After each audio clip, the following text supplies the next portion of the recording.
क्या आपको याद है कि बीजीय व्यंजक में पद क्या होते हैं?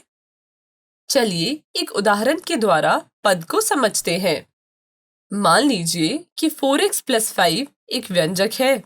इस व्यंजक को बनाने के लिए सबसे पहले 4x को 4 और x को गुणा करके लिखा गया। उसके बाद उसमें 5 को जोड़ा गया है। तो इस प्रकार यह व्यंजक अलग-अलग भाग से मिलकर बना है और इन भागों को ही पद कहते हैं। अंग्रेजी में इन्हें टर्म्स कहा जाता है। अब चलिए देखते हैं कि पदों की संख्या को कैसे गिनते हैं।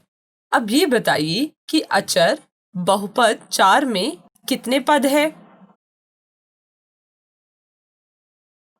यहाँ पर हम देख सकते हैं कि इसमें केवल एक ही पद है।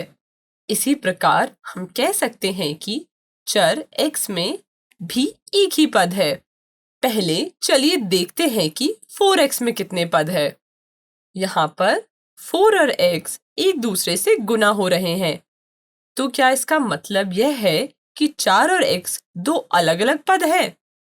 नहीं, यह केवल एक ही पद है।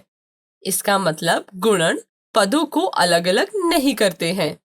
अब 4/x को ले लेते हैं। यहाँ पर हम देख सकते हैं कि एक पद को दूसरे पद से भाग दिया जा रहा है, लेकिन एक साथ यह एक ही पद बना रहा है। तब यहाँ से भी हम यह निष्कर्ष निकाल सकते हैं कि जब दो पदों को गुणा या भाग किया जाता है तो इसे एक ही पद माना जाता है। इसका मतलब यह है कि गुणा और भाग के कारण पदों को अलग-अलग नहीं गिना जाता है। चलिए अब एक व्यंजक x + 7 और दूसरा व्यंजक x - 7 ले लेते हैं। यहाँ पर दोनों ही व्यंजकों में दो भाग करते हैं और ये दोनों भाग एक दूसरे से क्रमशः जोड़ और घटाव से मिलकर बन रखे हैं। यहाँ पर दोनों ही व्यंजकों में दो भाग हैं और ये दोनों भाग एक दूसरे से क्रमशः जोड़ और घटाव से मिलकर बने हैं। दोनों ही व्यंजकों में पदों की संख्या 2 है। तो यहाँ से यह निष्कर्ष निकाला कि जोड़ और घटाने में पदों को अलग कर देते हैं।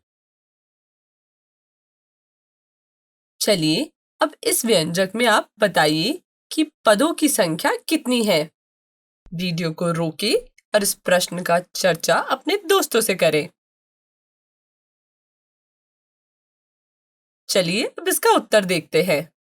हमें पता है कि प्लस और माइनस पदों को अलग करते हैं और गुणा और भाग पदों को अलग नहीं करते हैं। तो यहाँ पर प्लस और माइनस पदों को अलग करेंगे तो इस प्रकार हमें यहाँ पर 4 पद मिल जाएंगे।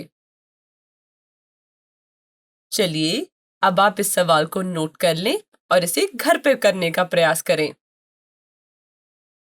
चलिए अब आगे बढ़ते हैं और ये याद रखें कि प्लस और माइनस पदों को अलग करते हैं और गुणा और भाग पदों को अलग नहीं करते हैं।